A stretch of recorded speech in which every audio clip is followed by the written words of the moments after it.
Hati pa rin ng mga senador sa panukalang batas para gawing legal ang diborsyo sa Pilipinas. Mungkay ng ilang tutol sa panukala, gawin na lang mas madali at mura yung annulment kesa ipasa yung divorce bill. Yan ang pampagising na balita ni Camille Samonte. Nakalusot na sa Kamara ang divorce bill, pero sa Senado, tila agaw buhay pa kung maipapasa ito.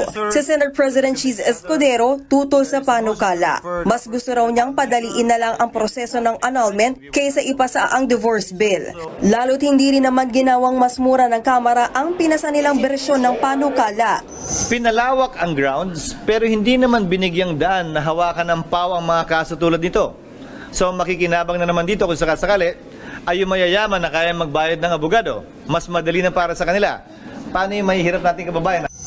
Ganito rin ang sentimiento ni na Senator Jinggoy Estrada at Joel Villanueva dahil may ibang legal na opsyon naman daw para maghiwalay ang mag-asawa.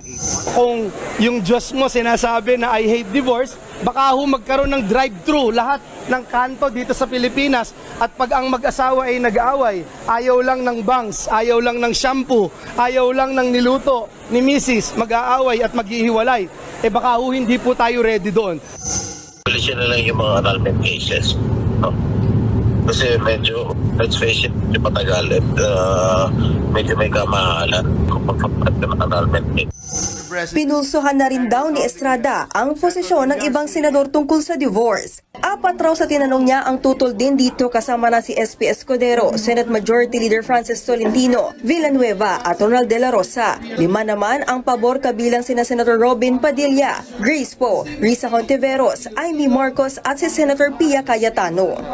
Sa ngayon, nasa Committee on Rules ang divorce bill sa Senado at hindi ba pinagdedebatehan sa plenaryo. Parehong nagbibigay ng absolute divorce ang mga bersyon ng Kamara at sa Senado. Pero may isang pagkakaiba. Sa Senado, hindi ground for divorce ang homosexuality. Sa ilalim ng Family Code, 2 lang ang paraan para sa mga mag-asawa na gustong maghiwalay. Una ang legal separation kung saan papayagan at hindi na obligadong magsama sa iisang bubong ang mag-asawa kahit valid pa rin ang kasal nila.